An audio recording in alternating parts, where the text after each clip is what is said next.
अस्सलाम वालेकुम, आप देख रहे हैं शहजाद इकबाल एक्सक्लूसिव। पिछला पूरा हफ्ता बहुत अहम और बहुत ज्यादा खबरें थी। एक तरफ तो हम देख रहे हैं कि पीपल्स पार्टी और नून लीग जब से आजाद जम्मू कश्मीर का इलेक्शन शुरू हुआ है एक दूसरे के ऊपर तनकीद कर रहे हैं, इल्जामात लगा रहे हैं। वो सिलसिला इस हफ्ते भी हमने देखा। इसके अलावा जो जंग है अमेरिका और ईरान के दरमियान, उसमें हमें एक मौके पर नजर आया कि शायद एस्केलेशन बहुत ज्यादा बढ़ जाए। लेकिन फिर डोनाल्ड ट्रंप का जो ट्वीट आया इस वीक के आखिर में कि उन्होंने कुछ मशरिक़ वस्ता के लीडर से बात की है और जो उनका प्लान था एक बड़ा हमला करने का, वो उससे पीछे हट गए हैं और अब उम्मीद की जा रही है कि मुज़ाकरात होंगे। लेकिन इस हफ्ते जो बयान और यह खबर जो सबसे ज़्यादा चर्चा में रही और हाईलाइट होती रही, वो है मोहसिन नकवी का मजीद सूबे बनाने का बयान। और सिर्फ मजीद सूबे बनाने की बात नहीं की उन्होंने कहा सिस्टम फेल हो चुका है, कॉकरोचेस मुतहरक हो जाए, इससे पहले कुछ करने की ज़रूरत है। लैपटॉप बांटने से या पैसे देने से नौजवान मुतमईन नहीं होगा, इस सिस्टम को रीसेट करने की ज़रूरत है। ये तमाम बातें उन्होंने की और ये एक ऐसा बयान था जिसने पूरे सियासी मंजरनामे पे खलबली मचा दी। तो आज इस व्लॉग में मैं तफसील से इस पर बात करूंगा। मेरी कुछ अहम लोगों से बात हुई है और जब मैं कहता हूं अहम लोग तो वो तमाम स्टेक होल्डर्स हैं जो कि डायरेक्टली हुकूमत का हिस्सा है, यानी कि सिविल साइड का, और ऑब्वियसली जो मुक्तदरा है। हमारे यहाँ बहुत सारे फैसले जो है उन पे उनकी भी राय होती है, या बहुत से लोग ये भी कहेंगे और बात कहीं ना कहीं दुरुस्त भी है कि उनकी मंशा होती है कि वो क्या सोच रहे हैं, वो क्या चाहते हैं। तो मेरी सबसे बात हुई है इस पे वेरियस लोगों से और उसका मैं एक जो आप कह सकते हैं पूरा निचोड़ है वो इस व्लॉग में आपके सामने रखूंगा। लेकिन मैं इसमें अपना नुक्ता नज़र भी दूंगा, अपना पॉइंट ऑफ व्यू भी दूंगा कि इस वक्त क्या हो रहा है और होगा क्या आगे। क्योंकि देखिए, कोई भी बयान जब आता है तो हम ये तो देखते हैं, जैसे ये मोहसिन नकवी साहब का बयान, कि कौन ये बात कर रहा है और इस मौके पे ये बात क्यों कर रहा है, और उस पर जाहिर सी बात है फोकस होता है, होना भी चाहिए। लेकिन इस बात पे भी गौर करना चाहिए कि वो बात क्या कर रहे हैं और क्या वो जो बात कर रहे हैं वो बात दुरुस्त है, क्या वाकई उससे गवर्नेंस पाकिस्तान की बेहतर हो सकती है या उससे और मजीद मसाइल पैदा होंगे। तो इन दोनों एस्पेक्ट पर मैं चाहूँगा कि बात करूँ। लेकिन सबसे पहले इंटरेस्टिंगली जो मोहसिन नकवी साहब की 2-3 बातें थी ना, उनको नून लीग में अब जो है ठीक तरीके से नहीं लिया जा रहा। उनमें बड़ा गुस्सा है क्योंकि जैसे मैंने कहा, मोहसिन नकवी ने सिर्फ ये बात नहीं की कि गवर्नेंस सिस्टम बेहतर करना है तो आप मजीद इंतजामी यूनिट्स बनाएं या सूबे बनाएं। उन्होंने बाकायदा एक तरीके से इस पूरे हुकूमत को, सिस्टम को चार्जशीट किया है। उन्होंने कहा कि ये सिस्टम के तहत आप अगले 10 साल भी मसाइल हल नहीं कर सकेंगे। यानी वो कह रहे हैं कि इन 3 साल में या फिर पीडीएम के अगर आप मिला लें 4.5 साल, तो उसमें भी कोई मसले हल नहीं हुए। तो ये तो हुकूमत दावे करती है कि हमने तो रिफॉर्म्स किए, मुल्क को डिफॉल्ट से बचा लिया और हम तो जो है वो तरक्की की राह पे गामजन हो चुके हैं। तो मोहसिन नकवी ने जो है इसकी बिल्कुल इस बयानी को रद्द कर दिया, क्योंकि उन्होंने कहा ये सिस्टम फेल है, ना अभी डिलीवर कर रहा है ना अगले 10 साल डिलीवर करेगा, इसको तब्दील करने की जरूरत है। फिर उन्होंने कुछ बातें ऐसी की हैं जो कि डायरेक्ट जाके हिट की है नून लीग को। उन्होंने कहा कि कॉकरोचेस आ जाएंगे, नौजवानों को आप टैबलेट दे के, लैपटॉप दे के, पैसे दे के मुतमईन नहीं कर सकते। ये बातें जो है ना, पहले दिन तो हजम हो गई, लेकिन अब आप देख रहे हैं इसका रिएक्शन। और इंटरेस्टिंगली जब ये पहले दिन हुआ, मैं देख रहा था शाहजेब खानजादा साहब के शो पर तलाल चौधरी आए, उन्होंने कहा बिल्कुल ठीक बात की है, इंडोर्स करते हैं, सिस्टम को रीसेट करने की जरूरत है। मोहसिन नकवी का उन्होंने आके उनके बयान का मुकम्मल दिफा किया। उसी दिन ख्वाजा आसिफ साहब मोहम्मद मालिक साहब के साथ शो पे थे, उन्होंने भी कहा कि बिल्कुल ठीक बात है और 4-5 महीने में ये एक्सरसाइज हो जानी चाहिए। लेकिन उसके बाद जब ये आहिस्ता आहिस्ता रियलाइजेशन हुई, या ये कह लें कि नून लीग ने हिम्मत पकड़ी, अब ये हिम्मत नवाज शरीफ साहब ने दिलाई, शहबाज शरीफ साहब ने दिलाई, किसी और ने दिलाई, this is up to speculation. लेकिन फिर आपने देखा राना सनाउल्लाह ने आके बात की कि जो शख्स इस सिस्टम में है और वो इतना मुस्तफीद हुआ है कि 30 साल का सफर 3.5 साल में तय कर गया है, वो कह रहा है कि सिस्टम फेल है। फिर हमारे शो पे ख्वाजा आसिफ साहब ने और सख्त बात की कि यार ये मिनिस्टर साहब जो है ये वजीर आजम को जवाब दे नहीं है, इतने ताकतवर वजीर हैं ये कैबिनेट मीटिंग में 2 से 3 मरतबा आए होंगे, पार्लियामेंट में 4 से 5 मरतबा आए होंगे, अपनी मनमानी करते हैं, अपनी मर्जी से फैसले करते हैं, किसी को जवाब दे नहीं है। तो फिर ख्वाजा आसिफ साहब ने भी जो है अपने एक पोजीशन को तब्दील किया, मोहसिन नकवी पे क्रिटिसिज्म किया। और फिर पीर के दिन आपने देखा अज़मा बुखारी हो, जावेद अब्बासी हो और कैप्टन सफदर, ये सब तनकीद कर रहे थे कि भाई आप इसी सिस्टम में मुस्तफीद हो रहे हैं, इसी सिस्टम में तरक्की कर रहे हैं और फिर कह रहे हैं सिस्टम फेल हो चुका है, तो फिर तो आप इस्तीफा दें, सिस्टम नाकाम है तो आप बाहर निकलें। तो अब ये आहिस्ता आहिस्ता नून लीग को रियलाइजेशन हुई है कि हमें तो सिर्फ नए उन्होंने बात नहीं की, नए सूबों की बात नहीं की, उन्होंने तो हमें चार्जशीट कर दिया और हमारी जो है गवर्नेंस पे सवाल उठा दिया है। तो उसके बाद आहिस्ता आहिस्ता नून लीग जो है वो बातें करी। और मैं आपको ये फैक्ट बता रहा हूँ, मेरी कुछ लोगों से बात हुई है, अहम लोगों से भी बात हुई है। जब मैं ये कहता हूँ अहम लोगों से, तो आप समझ जाएं कि किन की बात कर रहा हूँ।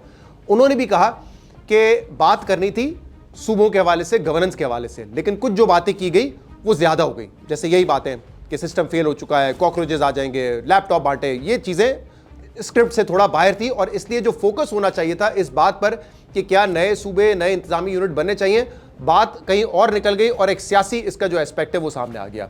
तो इसीलिए शायद हम देख रहे हैं, क्योंकि वहां पे भी ये रियलाइजेशन है, तो अब नून लीग ने भी सोचा है कि हम भी थोड़ा कम से कम सियासी दाव पेश तो करें, मोहसिन नकवी साहब को जरा जवाब तो दें इस पर, और अब वो जवाब देने का सिलसिला जारी है।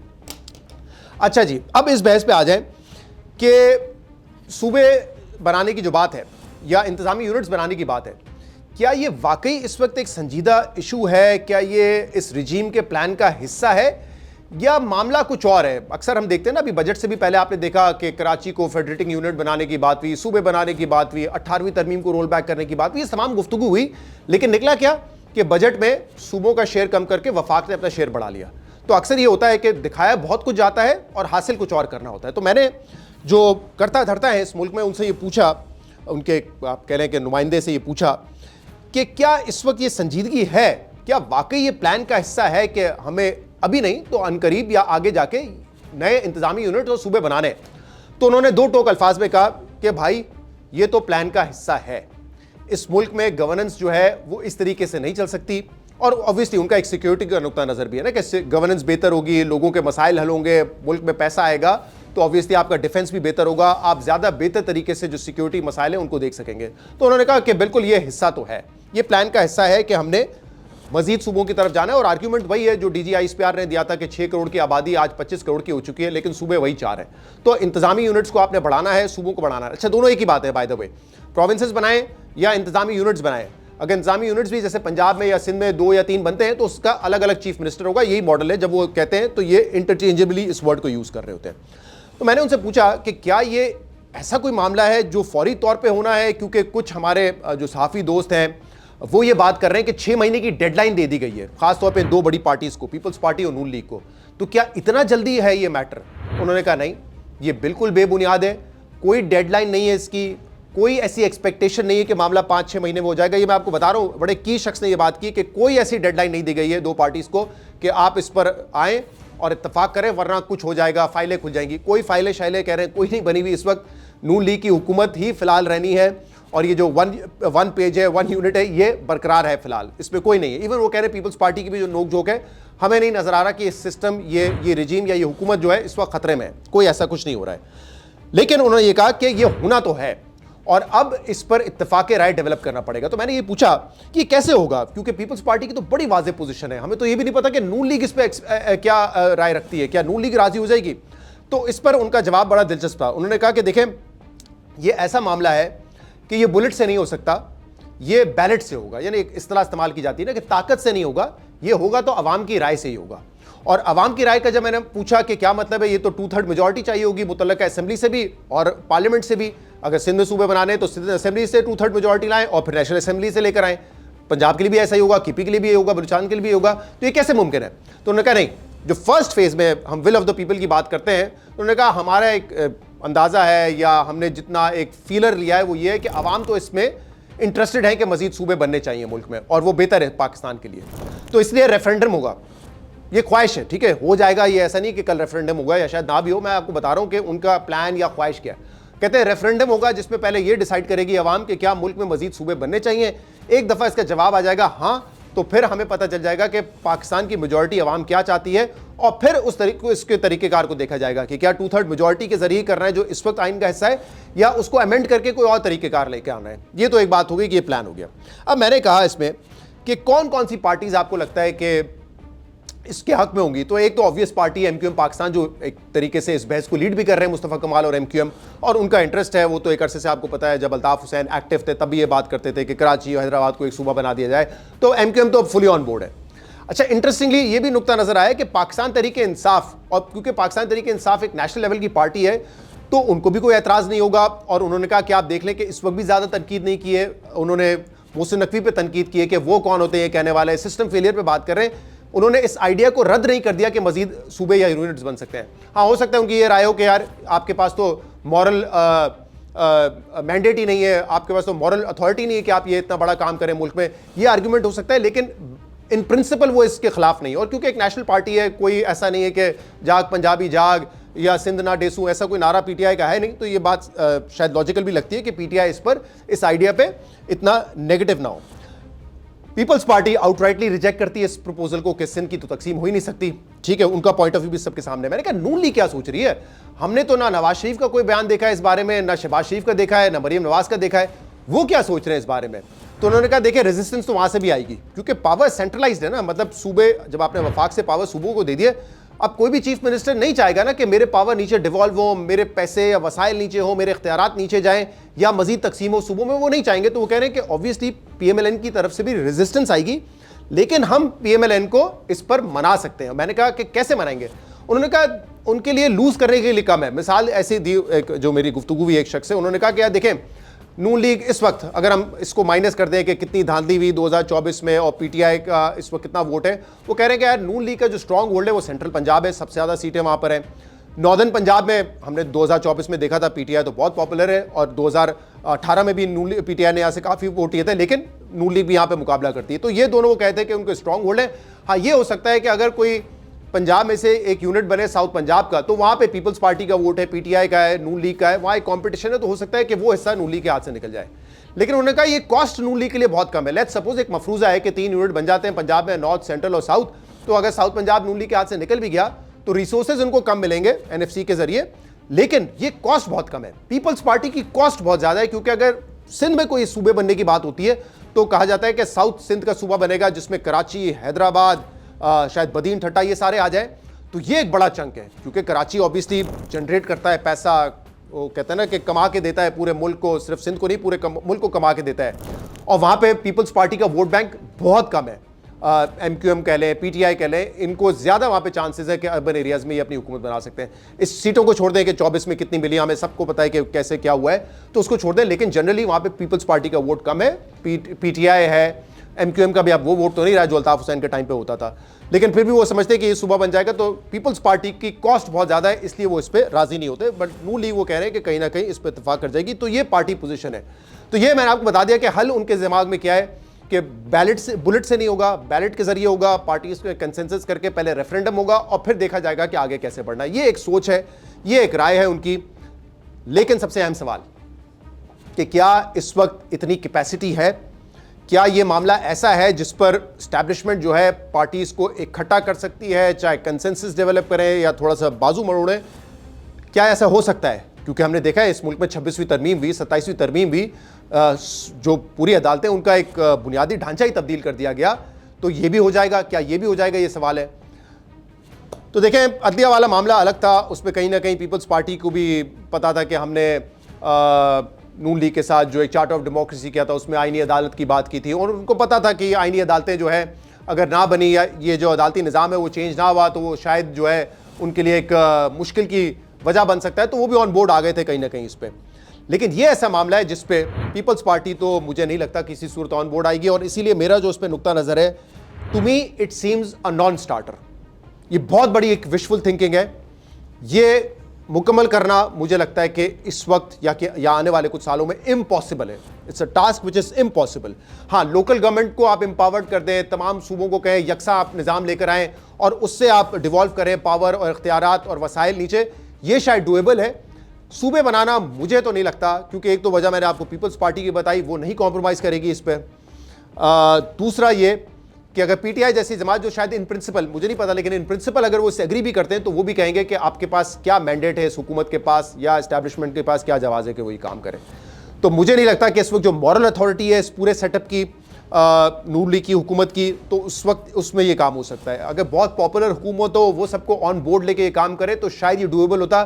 बाई फोर्स मुझे ये होता हुआ नहीं नजर आ रहा। तो ये तो मेरा इस पर नुक्ता नजर है।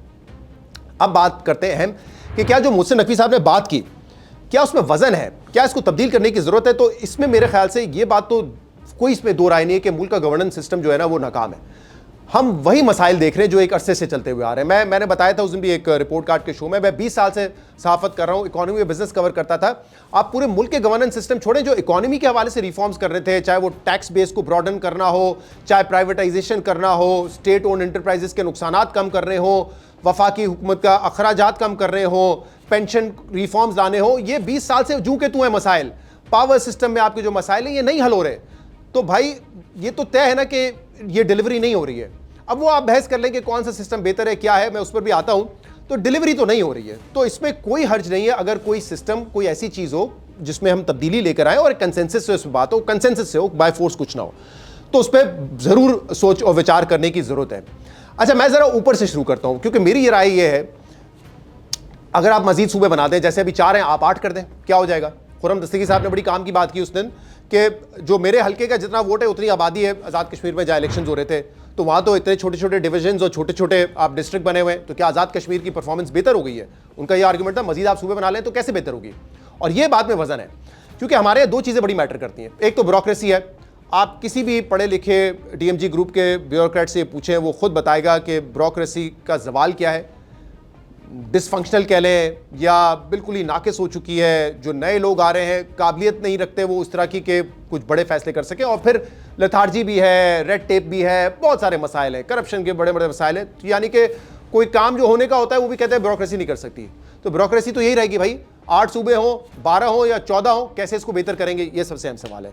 लेकिन उससे बड़ा सवाल ये है, और मैक्रो लेवल का सवाल है, पहले हमने ये फैसला करना है कि ये मुल्क चलाना किसने है। बुनियादी सवाल है, और ये सवाल पिछले 79 ईयर्स से हमारा पीछा कर रहा है कि ये मुल्क चलाना किसने है। क्या ये मुल्क सिविलियन से चलाना है होल एंड सोल, जैसे इंडिया में होता है, और आपकी इस्टेब्लिशमेंट या फौज कह लें वो पीछे रहेगी, या हमने एक हाइब्रिड सिस्टम में लेके चलना है कि फौज और सिविलियन हुकूमतें ये मिलकर मुल्क चलाएंगी, या हमें एक मुकम्मल तौर पे डिक्टेटोरियल मुल्क चाहिए जिसमें फौज, जो पहले भी 3 दफ़ा कू कर चुकी है, मार्शल लॉ लगा चुकी है, वो रूल चाहिए। ये हमें फैसला करना है। अगर बाज़ लोगों की ये राय है कि वैसे तो ऑब्वियसली पार्लिमानी जमहूरी सिस्टम है, सिविलियंस को चलाना चाहिए और हर इदारे का अपना रोल है, वो रोल अदा करें, लेकिन बाज़ दफ़ा ये सोच आती है कि क्योंकि हमारे यहाँ अब एक इतना लंबा अरसा गुजर गया है, ऑलमोस्ट 80 साल गुजर गए, तो ये डिबेट इम्पॉसिबल है कि सिविलियंस के पास मुकम्मल इख्तियार आ जाएगा मुल्क चलाने का। तो शायद आप आइन में ही कोई ऐसी चेंजेस कर दें, या एक अंडरस्टैंडिंग कर लें तमाम पॉलिटिकल पार्टीज और फौज के, यार किसका क्या रोल है, कि फौज का भी चले कुछ रोल हो जाएगा डिलीवरी में, गवर्नेंस में, मुल्क चलाने में, और सिविलियंस का होगा। मतलब मैं कह रहा हूँ इस तरह की बातें होती रहती है ना, ये चलता रहता है कि यार अगर रहना ही है, दोनों ने ही काम कर रहे हैं, तो फिर अपने दायरा कार को उस हिसाब से तय कर लें।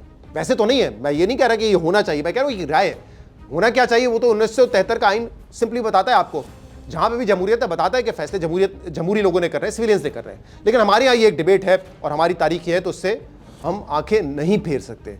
तो ये बुनियादी सवाल है। कोई भी सिस्टम ले आए भाई, आप इलेक्शंस के रिफॉर्म्स के साल बात करते हैं, हमने 20 रिफॉर्म कर दिए, 25 रिफॉर्म कर दिए। जब इंटेंशन नहीं होगी साफ और शफाफ इलेक्शन करवाने के लिए, तो जितने भी रिफॉर्म कर ले कुछ नहीं होना।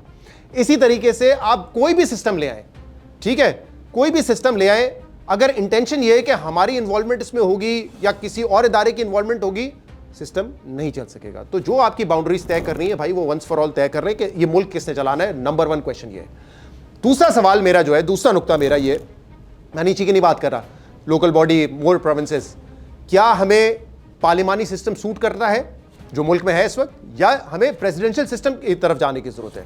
अब ये भी एक ऐसी डिबेट है कि जब भी कोई बात करता है प्रेसिडेंशियल सिस्टम, तो ऐसा लगता है ओह पता नहीं खुदा ना खास्ता क्या कह दिया। ओ भाई, दुनिया में कई ऐसे मुल्क हैं, अमेरिका सबसे जो बड़ी जमहूरियत है वो भी प्रेसिडेंशियल सिस्टम पे चलता है। हमारे यहाँ ये एक टैबू बन गया है, एक गाली बन गया है प्रेसिडेंशियल सिस्टम, जैसे ये कोई जमहूरी सिस्टम नहीं है। और इसकी वजह यह है कि मुल्क में जब भी डिक्टेटर्स आए हैं, चाहे अयूब खान हो, चाहे ज़ियाउल हक हो, परवेज़ मुशर्रफ हो, जब भी उन्होंने मार्शल लॉ लगाए, वो फिर सिस्टम को थोड़ा सा तब्दील करते हैं और एक तरीके से सारे पावर्स अपने पास लेके एक ऑलमोस्ट एक किस्म का सदारती निज़ाम आ जाता है। जैसे मुशर्रफ पहले आए तो चीफ एग्जीक्यूटिव थे, बाद में पार्लिमानी निज़ाम की तरफ वो लेके गए ना, तो वो सदर बन जाते हैं। तो हमारे यहाँ इसलिए एक गाली बन गया है प्रेसिडेंशियल सिस्टम, लेकिन प्रेसिडेंशियल सिस्टम भी एक जमहूरी सिस्टम है और बहुत सारे मुल्कों में राइज है। लेकिन क्योंकि हमारी एक बरतानिया से चली हुई आ रही है जमहूरियत का सिलसिला, तो हमारा एक पार्लिमानी निज़ाम है। अब मैं इसलिए कह रहा हूँ, ये बहस करना इसलिए ज़रूरी है, बरतानिया जो कि सिस्टम का बानी है, पार्लियामेंट्री सिस्टम, वहाँ पे बहस हो रही है कि सिस्टम नाकाम हो चुका है। वो 6-7 वज़राए आज़म पिछले 4-5 साल में तब्दील हो चुके हैं, कोई पार्टी आती है वो मसाइल हल नहीं कर पा रही है। क्यों? वहाँ पे बहस हो रही है कि क्या ये सिस्टम वर्क कर रहा है या नहीं कर रहा है। और उसकी बुनियादी वजह ये है, जो वहाँ पे डिस्कशन हो रही है, कि ये जो सिस्टम था पार्लिमानी सिस्टम, ये 2 पार्टीज़ के लिए था। जैसे अमेरिका में है ना, डेमोक्रेट्स हैं और रिपब्लिकन है, 2 पार्टी सिस्टम था, उसके लिए सूटेबल था कि एक ऑपोजिशन होगी, एक हुकूमत होगी। लेकिन अब बरतानिया में भी 3-4 पार्टीज हो चुकी है, बल्कि 5वीं पार्टी भी आ गई है। तो अब ये उनकी मजबूरी बन गई है कि जो भी हुकूमत बनती है वो कोalition गवर्नमेंट बनती है, और कोalition गवर्नमेंट की बड़ी मजबूरियां होती है। कैबिनेट क्या होगा, सबकी आरा अलग होगी। जैसे पाकिस्तान में भी आप देखते हैं कोalition गवर्नमेंट, चाहे PTI की थी चाहे अभी है, सबकी आरा मुख्तलिफ होगी, सबका इनपुट होगा, तो उसमें जो है काम हो जाता है ख़राब।